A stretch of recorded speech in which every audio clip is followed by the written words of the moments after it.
दोस्तों, कल्पना कीजिए एक ऐसे बच्चे की जो एक छोटे से घर में रहता था, जिसके परिवार की आर्थिक स्थिति बहुत कमज़ोर थी। वह सुबह सुबह अखबार बेचता था ताकि परिवार की मदद कर सके। लेकिन उसी बच्चे ने एक दिन भारत का राष्ट्रपति बनकर पूरी दुनिया में देश का नाम रोशन किया। यह कहानी है एपीजे अब्दुल कलाम की, जिन्हें भारत का मिसाइल मैन और जनता का राष्ट्रपति कहा जाता है। बचपन की कठिनाइयाँ। 15 अक्टूबर 1931 को रामेश्वरम में अब्दुल कलाम का जन्म हुआ। उनका परिवार बहुत साधारण था। उनके पिता नाव चलाकर लोगों को एक जगह से दूसरी जगह पहुंचाने का काम करते थे। घर में पैसे कम थे, लेकिन संस्कार और ईमानदारी की कोई कमी नहीं थी। जब कलाम छोटे थे, तब उन्होंने परिवार की मदद के लिए अखबार बेचने का काम शुरू किया। सुबह जल्दी उठना, पढ़ाई करना और फिर काम करना उनकी दिनचर्या बन गई थी। कई बार थकान होती थी, लेकिन उन्होंने कभी हार नहीं मानी। बड़ा सपना देखने की आदत। कलाम बचपन से ही आसमान में उड़ते पक्षियों और विमानों को देखकर मोहित हो जाते थे। वे सोचते थे कि एक दिन वे भी कुछ ऐसा करेंगे जिससे देश का नाम रोशन होगा।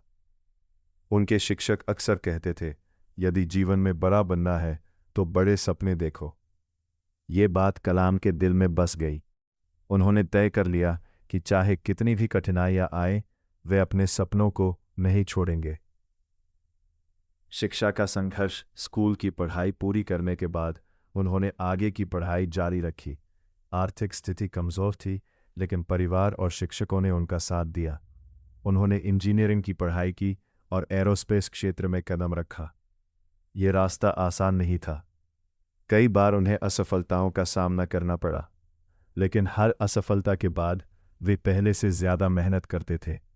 उनका मानना था, असफलता कभी आपको रोक नहीं सकती यदि आपका इरादा मजबूत हो।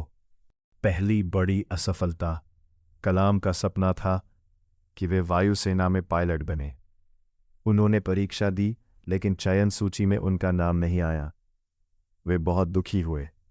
किसी भी सामान्य व्यक्ति की तरह वे भी निराश हो सकते थे, लेकिन उन्होंने हार नहीं मानी। उन्होंने सोचा कि शायद भगवान ने उनके लिए कोई और बड़ा रास्ता चुना है। यही सोच आगे चलकर उनकी सबसे बड़ी ताकत बनी। वैज्ञानिक बनने का सफ़र। कलाम ने रक्षा और अंतरिक्ष कार्यक्रमों में काम करना शुरू किया। उनकी मेहनत, ईमानदारी और समर्पण ने उन्हें अलग पहचान दिलाई। उन्होंने भारतीय अंतरिक्ष कार्यक्रम में महत्वपूर्ण योगदान दिया।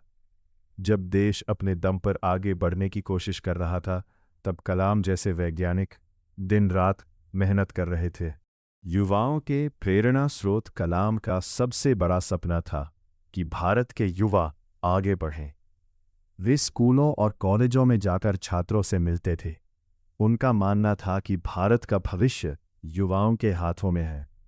वे हमेशा कहते थे, सपना वह नहीं जो आप सोते समय देखते हैं, सपना वह है जो आपको सोने न दे। यह वाक्य आज भी लाखों लोगों को प्रेरित करता है। भारत के राष्ट्रपति। साल 2002 में एक ऐतिहासिक क्षण आया। अब्दुल कलाम भारत के राष्ट्रपति चुने गए। एक गरीब परिवार का बेटा देश के सर्वोच्च संवैधानिक पद तक पहुंच चुका था।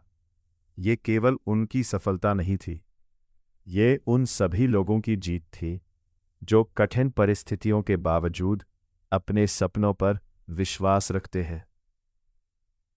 राष्ट्रपति बनने के बाद भी उनकी सादगी वैसी ही रही। वे बच्चों से मिलना पसंद करते थे और युवाओं को प्रेरित करते थे। इसीलिए उन्हें जनता का राष्ट्रपति कहा गया। जीवन की सबसे बड़ी सीख। कलाम का जीवन हमें सिखाता है कि परिस्थितियां आपकी किस्मत तय नहीं करती। आपके सपने, मेहनत और लगन आपकी किस्मत बनाते हैं। अगर एक अखबार बेचने वाला लड़का भारत का राष्ट्रपति बन सकता है, तो कोई भी व्यक्ति अपने लक्ष्य तक पहुंच सकता है। ज़रूरत है तो सिर्फ विश्वास, मेहनत और धैर्य की। समापन दोस्तों, डॉक्टर एपीजे अब्दुल कलाम की कहानी हमें बताती है कि गरीबी कभी भी सफलता के रास्ते में स्थायी बाधा नहीं बन सकती। बड़े सपने देखिए, कड़ी मेहनत कीजिए, असफलताओं से सीखिए और कभी हार मत मानिए, क्योंकि शायद आपकी कहानी भी एक दिन लाखों लोगों के लिए प्रेरणा बन जाए। अगर आपको यह प्रेरणादायक कहानी पसंद आई हो तो वीडियो को लाइक करें, चैनल सक्सेस ऑरा को सब्सक्राइब करें और बेल आइकॉन दबाना ना भूलें। आपके एक सब्सक्राइब से हमें और भी प्रेरणादायक कहानियाँ लाने की प्रेरणा मिलती है। धन्यवाद।